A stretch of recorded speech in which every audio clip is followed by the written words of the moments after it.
mau membahas tentang dampak apa saja yang terjadi jika plutokrasi ini ada di Indonesia.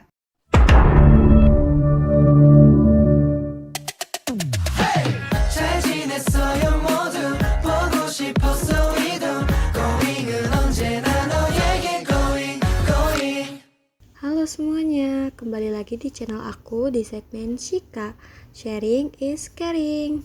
Kalian udah tahu belum nih kita mau bahas apa? Yes, benar sekali. Kali ini kita akan membahas tentang peran pengusaha di dalam pendanaan politik Indonesia nih teman-teman. Kenapa sih kita harus membahas tentang ini? Karena ternyata sistem pendanaan politik ini menjadi bayang-bayang plutokrasi di Indonesia.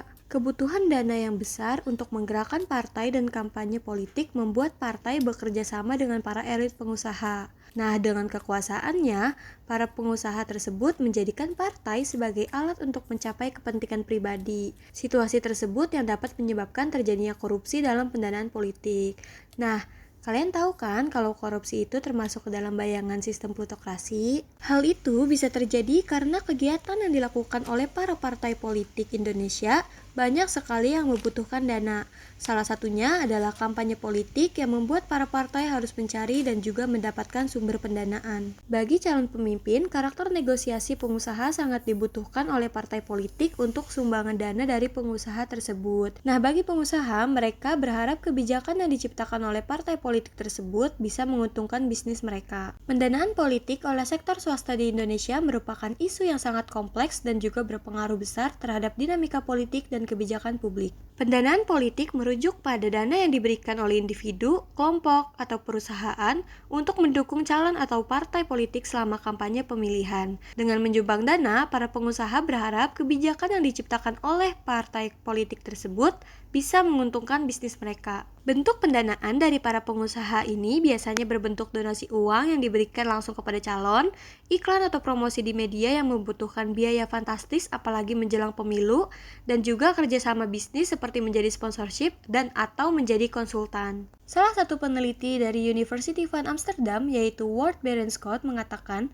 bahwa saat ini pengusaha yang mendanai kampanye calon pemimpin sudah menjadi suatu strategi bisnis. Para pengusaha memanfaatkan dana yang disumbangkan untuk menguntungkan mereka ketika calon pemimpin tersebut menjadi pemenang. Ketika situasi tersebut terjadi, ada beberapa dampak yang timbul. Di antaranya yang pertama, menciptakan ketidakadilan dalam pemilihan. Yang kedua, munculnya korupsi dana. Dan yang ketiga, munculnya konflik kepentingan. Ada dua alasan mengapa konflik kepentingan menjadi dampak dari situasi tersebut, yaitu karena mempengaruhi kepentingan publik untuk kepentingan pribadi dan juga mempengaruhi pengambilan keputusan untuk bisa lolos dari peraturan yang menghambat bisnis mereka. Namun, terkadang ketika para pengusaha menyumbang dana kampanye politik, itu dapat terjadinya praktik suap. Suap sendiri adalah kegiatan memberikan atau menerima sesuatu, biasanya berupa uang atau barang dengan maksud untuk mempengaruhi kebijakan yang akan diambil. Karena dengan para pengusaha memberikan dana, mereka bisa meminta para calon pemimpin tersebut untuk membuat peraturan yang menguntungkan mereka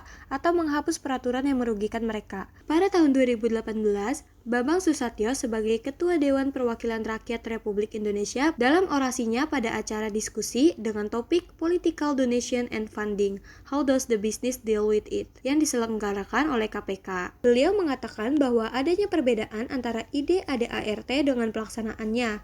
Ide ADART yang berbunyi agar partai politik mengedepankan kepentingan konstituen dan rakyat. Namun, pada nyatanya, seringkali partai politik menjabat untuk membuat kebijakan yang mengedepankan kepentingan penyumbang dana. Hal tersebut terjadi karena biaya kampanye yang begitu mahal sehingga ada istilah orang miskin dilarang berpolitik.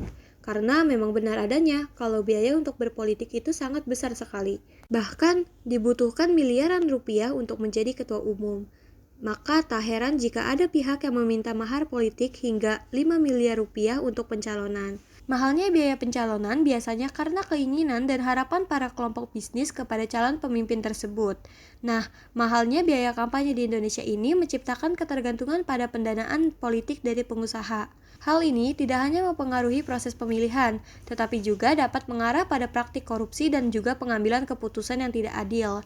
Inilah yang dimaksud dengan budaya plutokrasi dalam pendanaan politik. Lalu, dengan meningkatnya penggunaan media sosial, banyak kandidat juga mengalokasikan dana besar untuk iklan online, termasuk iklan di platform seperti Facebook, Instagram, TikTok, Twitter, dan sebagainya. Kemudian, biasanya para calon pemimpin ini membutuhkan dana untuk mengatur acara kampanye seperti pertemuan dan juga kunjungan ke beberapa daerah yang memerlukan biaya untuk tempat, peralatan, transportasi, dan juga konsumsi. Dalam melakukan kegiatan tersebut, seringkali membutuhkan tim profesional untuk membantu merancang strategi kampanye dan juga membutuhkan ahli hukum untuk memastikan kepatuhan terhadap regulasi dan juga meningkatkan efektivitas kampanye. Nah, seperti itu teman-teman. Jadi, secara keseluruhannya, pendanaan politik oleh para pengusaha di Indonesia memiliki dampak yang signifikan terhadap pembuatan kebijakan dan juga kesejahteraan masyarakat. Pendanaan ini dilakukan karena biaya kampanye politik yang sangat mahal. Oke teman-teman, see you on the next video. Bye-bye.